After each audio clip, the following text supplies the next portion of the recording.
Arestado ang dalawang residente ng Talisay, Cebu dahil sa iligal na pagdadala ng mga baril. Sa Bacolod City naman, patay ang isang binatilyo sa pamamaril. Ang mainit na balita hatid ni Zen Kilantang Sasa ng GMA Regional TV.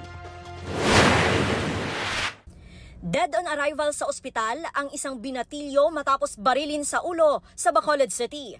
Ayon sa pulisya, nasa labas ng isang grocery store ang 12 taong gulang na biktima nang dumaan ng di pa nakikilalang salarin at bigla siyang binaril. Inaalam pa ng pulisya ang motibo sa pamamaril, maging ang pagkakakilanlan ng suspect.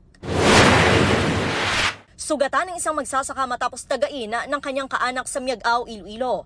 Batay sa investigasyon, naghahanda ng binhi ang biktima na gagamitin sa pagtanim nang bigla na lang siyang tagain. Kaagad namang naaresto ang suspect. Nagpapagaling na ang biktima. Ayon sa pulisya, nagkasundo na ang mga kaanak ng biktima at ng suspect na huwag nang magsampa ng kaso.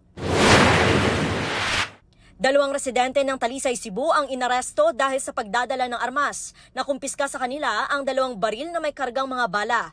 Ang pag-aresto sa kanila nag-ugat sa reklamo ng mga kapwa-residente dahil sa pagdadala nila ng armas sa publiko. Inaalam na kung nagamit ba ang mga nakuhang armas sa krimen. Tumangging magbigay ng pahayag ang dalawang naaresto.